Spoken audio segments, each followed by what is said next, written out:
Iran और उत्तर Korea को military support देने के लिए रूस तैयार है। ईरानी ड्रोन का इस्तेमाल करते हुए यूक्रेन पर लगातार बड़े हमले करता रहा है।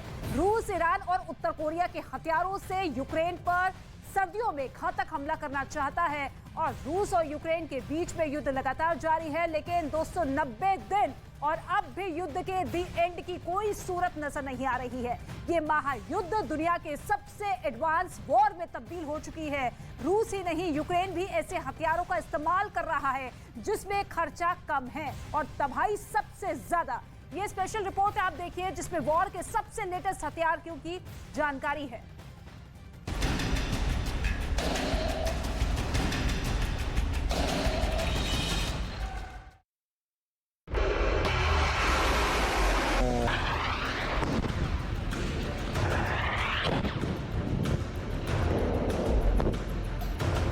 यूक्रेन का ड्रोन हमला। पहला, यूक्रेन की किलोमीटर भीतर घुसकर हमला कर रहे हैं। हालांकि यूक्रेन ने रूस में इन हमलों की सीधी जिम्मेदारी नहीं ली है, लेकिन कीव में जश्न तो मनाया ही गया। इन ड्रोन हमलों में रूस ने दावा किया है कि उसके 3 लोग मारे गए हैं और 2 जहाजों को नुकसान पहुंचा है। दावा किया जा रहा है कि ये ड्रोन सोवियत काल के थे।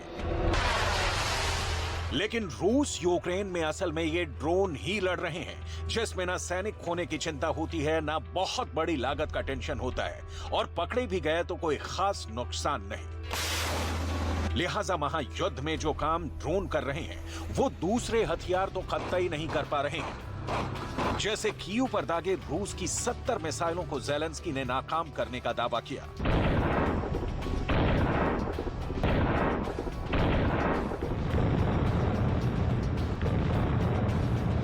10 महीने की वॉर में पुतिन ने हमले के लिए हाइपरसोनिक मिसाइलों से लेकर कई तरह के बम और गोलों का इस्तेमाल किया और ज़ेलेंस्की ने उसको रोकने के लिए कई तरह के डिफेंस सिस्टम का इस्तेमाल किया। लेकिन इन हथियारों में ड्रोन की मार सबसे अचूक और घातक रही। ड्रोन इस महायुद्ध का सबसे बड़ा और खतरनाक हथियार है। लिहाजा इस ड्रोन वॉर और इसकी पूरी तकनीक को समझना बहुत जरूरी है। यूक्रेन जंग में ड्रोन के इस्तेमाल के पीछे 2 वजह है। पहली, ये मिसाइलों से सस्ते होते हैं और दूसरी, जंग के मैदान में ये सर्विलांस के साथ साथ सटीक हमले कर सकते हैं। लिहाजा रूस और यूक्रेन दोनों ही एक दूसरे पर हमले करने के लिए ड्रोन का खुलकर इस्तेमाल कर रहे हैं। ड्रोन की तबाही की बहुत सारी तस्वीरें महायुद्ध में बिखरे पड़ी हैं। अब सवाल है कि यूक्रेन और रूस कौन कौन से ड्रोन का इस्तेमाल कर रहे हैं। ये तस्वीरें तुर्की के सबसे एडवांस यूएवी यानी अनमैन्ड एरियल व्हीकल किजेल्मा की हैं। और तुर्की ने किजेल्मा को लेकर एक हैरत अंगेज दावा किया है। तुर्की का दावा है कि किजेल्मा एक supersonic unmanned fighter jet drone है। यानी तुर्की का ये यूएवी एक फाइटर जेट और ड्रोन दोनों की खूबियों से लैस है। इतना ही नहीं, तुर्की ने यह भी दावा किया कि किजेल्मा न सिर्फ हवा से जमीन में मार करने में सक्षम है, बल्कि ये किसी फाइटर जेट की तरह हवा से हवा में मार करने में भी सक्षम है। तुर्की के मुताबिक Kizilelma single turbojet engine multi role drone है। ये 1500 किलो वजन के हथियारों के साथ साथ 1100 किलोमीटर प्रति घंटे की रफ्तार से उड़ान भर सकता है। किजेल्मा 0.9 मैक की स्पीड से उड़ान भरने में सक्षम है। 5 घंटे तक लगातार उड़ान भर सकता है। किजेल्मा को हवा से हवा, हवा से जमीन, लेजर गाइडेड बमों और एंटी शिप क्रूज मिसाइलों से लैस किया जा सकता है। आने वाले वक्त में एरियल अटैक वॉरफेयर का चेहरा बदलने वाला है। जंग में यूक्रेन की सेना एक नहीं बल्कि कई तरह के ड्रोन का इस्तेमाल कर रही है। मसलन TB2 बायर खताश ड्रोन। तुर्की ने यूक्रेन को बेहद हाईटेक TB2 ड्रोन दिए हैं। TB2 ड्रोन 39 फुट लंबा और 21 फुट चौड़ा है। ये एक साथ 4 लेजर गाइडेड मिसाइलें ले जा सकता है। इसके अलावा TB2 ड्रोन 225 किलोमीटर प्रति घंटे की रफ्तार से उड़ान भर सकता है। इतना ही नहीं, TB2 ड्रोन टैंक और एयर डिफेंस सिस्टम को चकमा देकर तबाह करने में भी सक्षम है।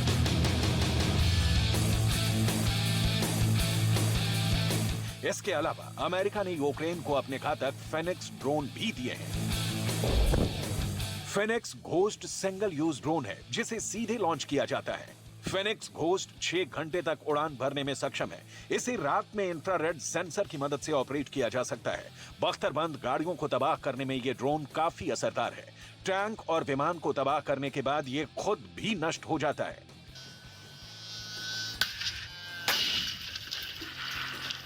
फिनिक्स घोस्ट ड्रोन ही नहीं, अमेरिका ने यूक्रेन की फौज को अपना एक और घातक सुसाइड स्विच ब्लेड ड्रोन भी दिया है। Switch blade drone lightning weapons की श्रेणी में आता है। स्विच ब्लेड ड्रोन एक साथ 2 लक्ष्यों पर निशाना लगा सकते हैं। स्विच ब्लेड 600 ड्रोन 40 किलोमीटर की दूरी तक जा सकता है और 40 मिनट तक हवा में रह सकता है। तमाम हाईटेक विदेशी ड्रोन के साथ ही यूक्रेन अपने स्थानीय ड्रोन भी इस्तेमाल कर रहा है।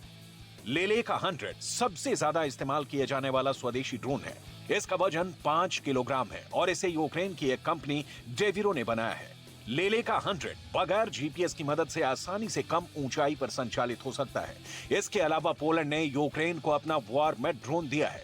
पोलैंड का दावा है कि उसका वॉरमेट ड्रोन कई तरह के बमों, यहां तक कि थर्मोबैरिक बमों से भी लैस किया जा सकता है। यूक्रेन की फौज चीन की DJI कंपनी का स्काई आई ड्रोन भी और मैविक ड्रोन भी कई वेरिएंट का इस्तेमाल कर रही है। इसमें DJI मैविक 3 और DJI मैट्रिक्स RTK 300 शामिल है। इसके अलावा यूक्रेन को पहली बार अंडर वाटर ड्रोन भी मिल रहे हैं। डील यूक्रेन की नेटो देश बेल्जियम से हुई है, जिसमें हथियारों की बड़ी खेप के साथ ही 10 अंडर वाटर ड्रोन भी शामिल हैं। बेल्जियम से अंडर वाटर ड्रोन मिलने पर यूक्रेन के लिए काला सागर में कुंडली मारकर बैठे रूस के जंगी जहाजों को खदेड़ना आसान हो जाएगा, क्योंकि बेल्जियम के ये घातक अंडर वाटर ड्रोन समंदर की गहराई में तैरते हुए दुश्मन के जहाजों की जानकारी जुटाने में माहिर माने जाते हैं। ड्रोन के छोटे साइज की वजह से दुश्मन के रडार को इनकी भनक भी नहीं लग पाती। माना जा रहा है कि इनके जरिए जुटाई गई जानकारी के बाद यूक्रेन की सेना काला सागर में मौजूद रूस के युद्धपोतों पर सटीक निशाना साध सकेगी, क्योंकि पिछले दिनों उसने खेरसोन के दक्षिण में उन इलाकों पर कब्जा करने का दावा किया था जहां से काला सागर में मौजूद रूस के जंगी जहाज हाइमर्स से दागे जाने वाले खतरनाक रॉकेटों की जद में आ चुके हैं। ज़ेलेंस्की अत्याधुनिक हथियारों से लड़ने की कला सीख चुके हैं। रूस को जिस तरह से ईरान ड्रोन मुहैया करा रहा है, ज़ेलेंस्की को भी कई देशों से ड्रोन की खेप मिल रही है। यूक्रेन के ड्रोन का दम और विनाश आपने देखा, लिहाजा आप रूस से उसकी तुलना भी देख लीजिए, क्योंकि रूस ने ड्रोन के दम पर युद्ध में बहुत कुछ हासिल किया है। यूक्रेन में रूस के जिस ड्रोन ने सबसे ज्यादा तबाही मचाई है वो है Shahid 136 kamikaze drone. Shahid 136 kamikaze drone दुश्मन के ठिकाने ढूंढकर तबाह करने में सक्षम है। रूस के इस ड्रोन को इस्तेमाल करने पर यूक्रेन के साथ साथ अमेरिका और नाटो भी सख्ते में आ गए।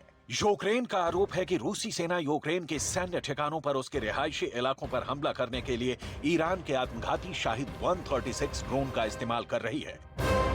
शाहिद 136 ड्रोन की मदद से करीब 2000 किलोमीटर की दूरी तक दुश्मन के ठिकाने को निशाना बनाया जा सकता है। ये ड्रोन बम बरसाता नहीं है, बल्कि खुद एक बम की तरह है जो अपने टारगेट से टकराकर उसे तबाह कर देता है। इतना ही नहीं, एंटी जैमिंग तकनीक से भी लैस है और एक बार शाहिद 136 ड्रोन अगर अपना टारगेट लॉक कर ले तो इसे रोकना मुश्किल हो जाता है।